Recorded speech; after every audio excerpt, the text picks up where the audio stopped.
ये है दिल्ली दर्पण। नमस्कार साथियों, मैं हूं चरण सिंह राजपूत और आप देख रहे हैं दिल्ली दर्पण टीवी। सत्यपाल मलिक जो जम्मू कश्मीर के राज्यपाल रहे हैं, लगातार केंद्र सरकार को कटघरे में खड़ा कर रहे हैं। चाहे पुलवामा आतंकी हमला हो या बीमा कंपनी की 2 फाइलें रही हो, और जो खबरें आ रही हैं वो सत्यपाल के प्रेस सचिव रहे हैं सुनत बाली, उनके दिल्ली स्थित आवास पर सीबीआई छापे पड़े हैं और सत्यपाल मलिक ने इन सीबीआई छापों को बड़ा दुर्भाग्यपूर्ण स्थिति बताया है। सत्यपाल मलिक आगरा के मूड में है,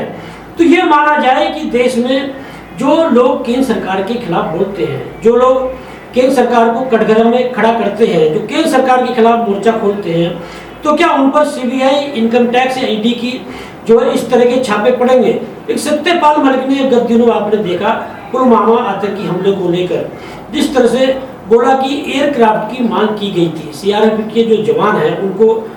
सुरक्षित स्थान पर ले जाने के लिए, लेकिन गृह मंत्रालय ने एयरक्राफ्ट नहीं दिए। और जब आतंकी हमला हुआ उसके बाद में सत्यपाल मलिक ने बोला कि मैंने खुद प्रधानमंत्री जी से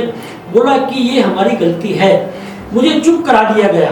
तो सत्यपाल मलिक हालांकि उसके बाद में गोवा के भी राज्यपाल रहे, लेकिन जिस तरह से हाल के दिनों में उन्होंने केंद्र सरकार के खिलाफ मोर्चा खोला है और वो यहाँ तक कह रहे हैं कि ये सरकार यदि दोबारा से आती है तो देश का बड़ा नुकसान हो जाएगा। मतलब एक तरह से प्रधानमंत्री और गृह मंत्री के खिलाफ सत्यपाल मलिक ने पूरी तरह मोर्चा खोल रखा है। और यहाँ तक बोला है कि जो इस समय आप दिल्ली जंतर मंतर पर देखिए, जिस तरह से पहलवान जो भारतीय जनता पार्टी के सांसद हैं ब्रजभूषण शरण सिंह, उनके खिलाफ यौन शोषण का आरोप लगाते हुए आंदोलन कर रहे हैं, तो सत्यपाल मलिक वहां पर भी गए और वहां पर भी उन्होंने केंद्र सरकार को कटघरे में खड़ा किया। तो एक तरह से सत्यपाल मलिक जो है ये कहा जाए कि जैसे 70 के दशक में तत्कालीन प्रधानमंत्री इंदिरा गांधी ने इमरजेंसी लगाई थी, ऐसे ये कहा जाए कि मोदी सरकार के खिलाफ जो है सत्यपाल मलिक एक तरह से लोकनायक जयप्रकाश जी की एक भूमिका में आ गए हैं। हालांकि अभी कहना जल्दीबाजी होगा, लेकिन जिस तरह से सत्यपाल मलिक ने भूमिका निभाई है और सत्यपाल मलिक लगातार विपक्ष के नेताओं से मिल रहे हैं और उन्होंने विपक्ष के नेताओं से आगे बढ़ते हुए यह बोला कि भारतीय जनता पार्टी के खिलाफ विपक्ष के सारे नेता मिलकर एक प्रत्याशी मैदान में उतारेंगे। किसान आंदोलन को लेकर जिस तरह से सत्यपाल मलिक ने बोला, जम्मू कश्मीर मामले में जिस तरह से सत्यपाल मलिक ने बोला, और एक तरह से चाहे 370 धारा हटने का मामला हो, जम्मू कश्मीर में कानून व्यवस्था का मामला हो, सत्यपाल मलिक ने बोला कि ये मेरी हिम्मत थी, जो लोगों को मैंने वह कन्वेंस किया।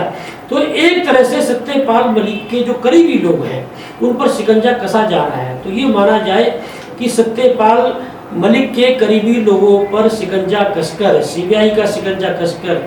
क्या सत्यपाल मलिक को दबाव में लिया जा रहा है। लेकिन जो पश्चिमी उत्तर प्रदेश का इतिहास है मैं उसे बखूबी जानता हूँ, चाहे चौधरी चरण सिंह रहे हो, चौधरी महेंद्र सिंह टिकैत रहे हो या दूसरे नेता रहे हो, यदि वो मोर्चा खोलते हैं तो पीछे नहीं हटते हैं। तो ये माना जा रहा है कि पश्चिमी उत्तर प्रदेश का एक नायक केंद्र सरकार के खिलाफ खड़ा हुआ है और ये जो सत्यपाल मलिक की मुहिम है ये कहीं ना कहीं बड़ा गुल लोकसभा चुनाव में खिलाएगी। लेटेस्ट खबरों के लिए सब्सक्राइब करें हमारा YouTube चैनल या फिर लॉग इन करें www.delhidarpantv.com। खबरों की कवरेज और विज्ञापनों के लिए संपर्क करें इस नंबर पर।